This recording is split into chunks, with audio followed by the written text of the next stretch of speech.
千年对望，感恩众生，舍利佛光，报恩体验。严格来说，现在的南京大报恩寺呢，它不是一座寺庙，作为遗址公园，更像是博物馆。最让人惊叹的是它的科技感，将宗教与现代科技相结合。来南京就建议大家一定要去打卡。景区是回字形的，不用特别找路线，进门左边跟着走一圈就行了。走进展馆，首先映入眼帘的就是大片的遗址，尽可能的展现了历史原貌。走过千年对望，来到8000多个水晶珠子组成的3D 立体佛手前，玄奘坐像与佛祖凝神对视。走过精美的琉璃拱门，看到盛放舍利的容器，描绘明朝盛世的木雕壁画。还有目前中国境内出土的体积最大、工艺最复杂、制作最精美的阿育王塔，堪称塔王。接下来你会看到震撼的舍利佛光，整个空间布满了84000盏灯，寓意84000法门，随即变换出7色的光芒。最中间的佛祖雕像和前面的一尊睡佛安静地聆听着。报恩体验馆的造型设计和灯光效果可以说是美轮美奂，最适合拍照出片。在大报恩寺，你也可以静下心来抄写经卷，小朋友也可以参与考古发掘，每个孩子是5元，没有限时。最后我们登上了琉璃塔，电梯直达8楼，其他楼层只能自己爬。如果累了，可以只看8层，但是一定要去底层的千年地宫看看。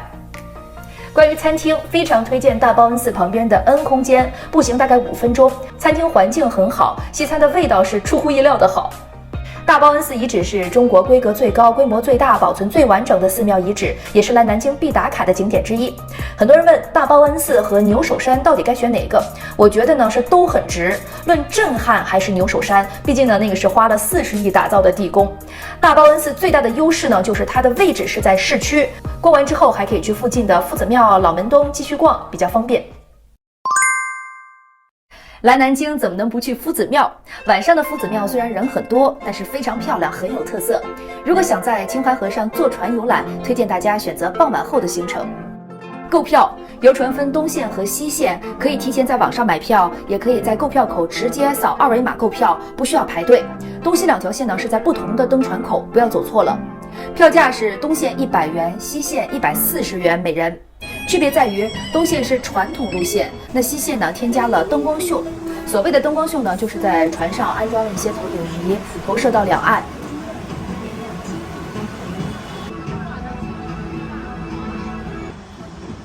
穿过这昂山万岁岗，就要来讲讲发生在这少年灯会上的一些趣事。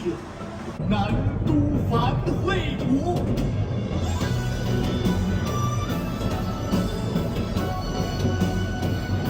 其实我觉得河岸两边的建筑已经非常漂亮了，有一点点喧宾夺主。如果是自己看，就推荐大家坐东线，主要看看建筑。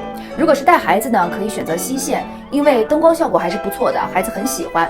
如果单纯只是想拍照出片的话呢，其实可以沿岸两边走走逛逛，并不是一定要乘船。我以前坐过东线，那这次呢就带孩子尝试一下西线。我是觉得140元不太值，但是孩子们非常喜欢。Hello， 打个招呼。夏天遛娃，凉快人少又有趣味又能学到东西的地方呢，真的不多了。最近去了汤山国家地质博物馆和古猿人洞，感慨南京还有这种遛娃好地方。汤山国家地质公园博物馆1楼是生物多样性科普展，一直到8月30日结束，有各种昆虫植物的标本，虽然不大，但是还是挺有趣的。我看到它的水车了，刚才。这个是恐龙蛋，这个是鸵鸟蛋。鸵鸟蛋这么大。电梯上去有4个展厅，分别是地层天书，讲述了南京6亿年的生物演化过程；洞天福地，是汤山100万年环境变迁；人类密码，南京直隶人身世的秘密；还有文明之基，是汤山温泉与文明的演进。展馆里展示了化石、模型、标本等内容很丰富。人类密码里有孩子们最爱的沙池，说是里面可以挖到骨头，但是我们没有挖到。馆内有很多互动的环节，参与感还是挺强的。可能因为位置比较偏，我们又是平时去的，人真的很少，非常推荐。门票是30元，老人学生半价，1.4米以下免费，大概要玩2到4个小时差不多。这个是什么呀？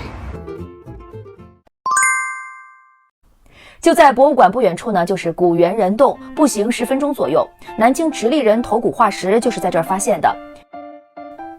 溶洞内非常凉爽，也是人特别少，恒温18度，像石笋、石柱都是随处可见，非常适合夏天来避暑，体验感很好。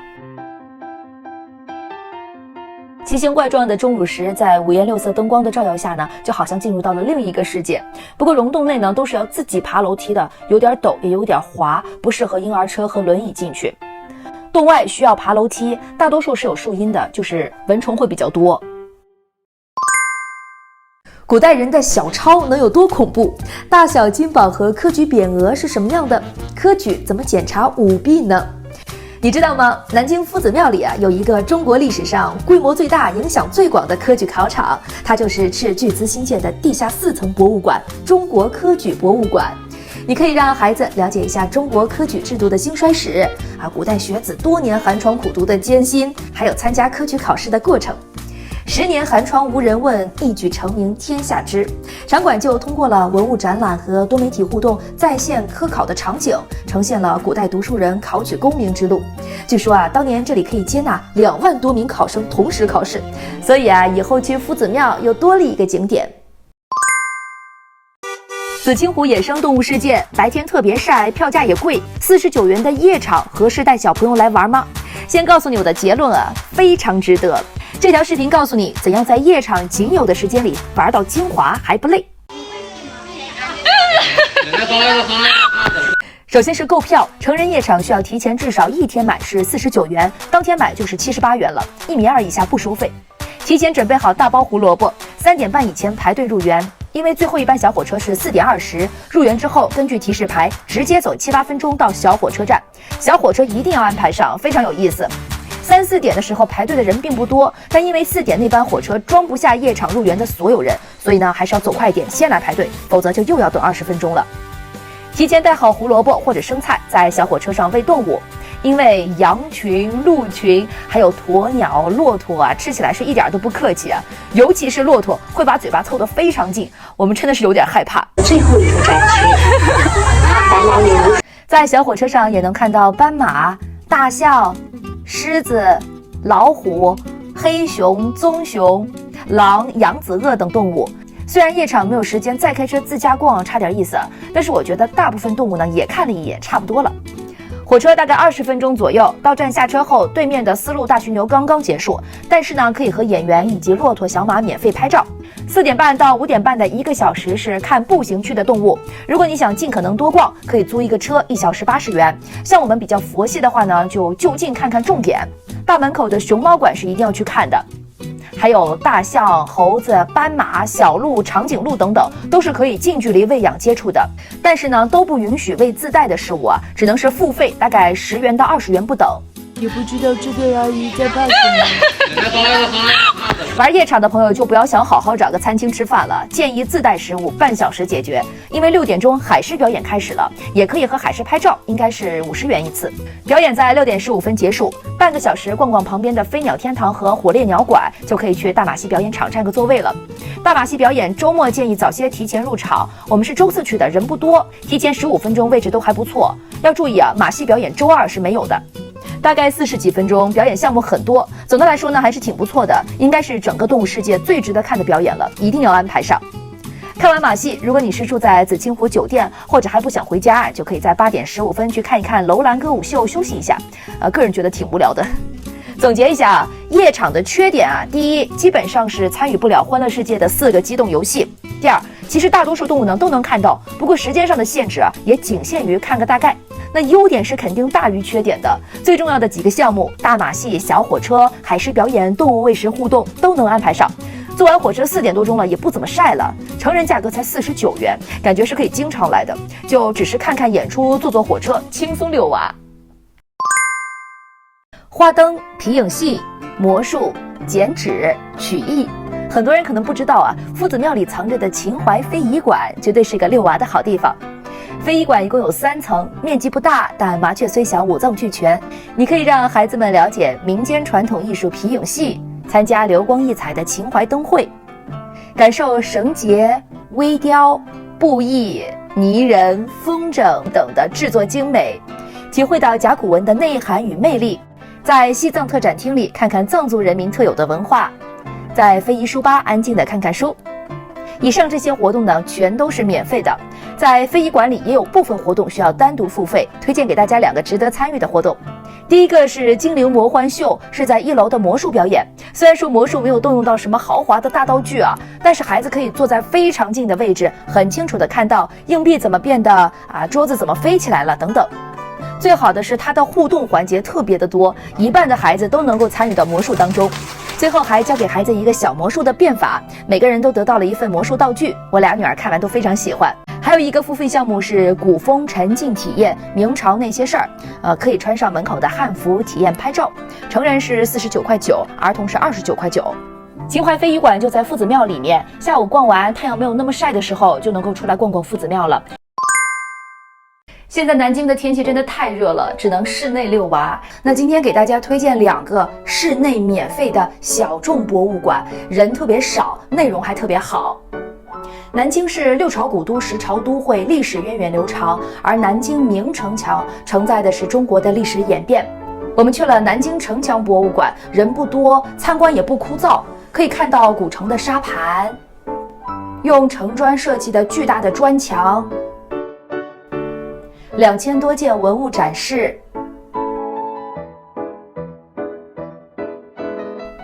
还有3D 虚拟体验，真实还原秦淮风貌，还有很多互动展区，孩子们都可以动手操作，非常值得体验。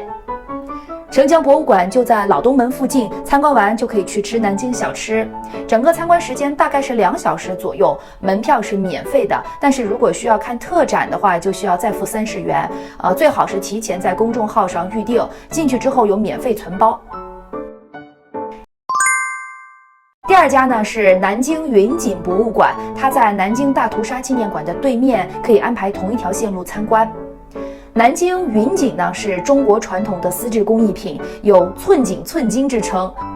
云锦博物馆展示着云锦织造工艺、明清云锦精品实物、中国古代丝质文物复制品以及中国少数民族织锦等等。在博物馆里能看到色泽灿烂的艺术品、丝质工艺的巅峰状态，还可以看到锦织工人的制造过程，让小朋友也感受到中国几千年的手工制造历史。云锦博物馆不大，游玩时间1个小时左右，门票也是免费的。以前在南京这么多年也没有去过牛首山，第一次看到佛顶宫还是非常震撼的。恰巧碰上了释迦牟尼圣诞日，第一次参加舍利瞻礼，感觉很有意义。牛首山文化旅游区的门票呢是98元每个人，入园之后就可以乘坐景区大巴直接到山顶，单程是10元每个人。如果说你选择步行，大概是2公里20分钟左右，但都是爬山的路啊，所以如果有老人和孩子，就建议直接坐车。有几个一定要玩的重点项目，第一个呢就是佛顶宫，在金榴莲1层找到地宫的入口，地下一共有6层，会直接到地下6层，非常壮观，一定要好好玩。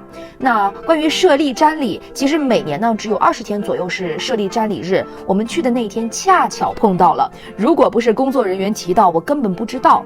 所以如果想看释迦牟尼舍利瞻礼呢，需要在网上查好时间再去。在地下6层的时候，就直接问工作人员怎么再往地下走。入口呢，我觉得是在一个很隐蔽的地方，只有一个小牌子，他就没有想让所有人都去看。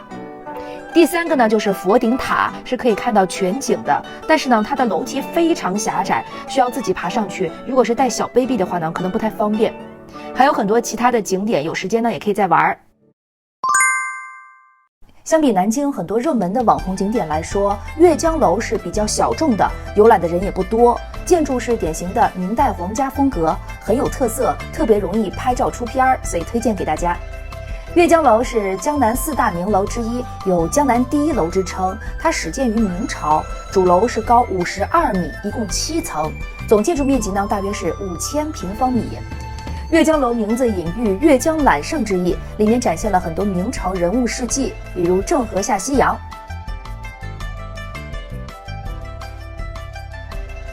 登顶后，虽然可以看到前面已经被很多建筑挡住了，但是呢，还是可以俯瞰整个南京城，眺望长江大桥，景色还是很不错的。阅江楼开放时间呢是早上8点钟到下午的5点半，门票是40元，老人和学生是半价的，1.4米以下的小朋友是免费的。园区里面其实有一部观光电梯啊，如果不想爬楼梯的话是可以坐的，10块钱一次。但其实呢，徒步爬楼梯上去是完全可以的，也没有很累。园区有2个入口，一个南门，一个东门。南门有阅江揽胜和江南第1楼牌坊，非常适合徒步。如果你是坐公共交通过去的话呢，就建议走南门。那如果你是开车，就要从东门入口，那里有停车场。我们是从东门进入之后，沿着外围城墙走了一小段，再上山的。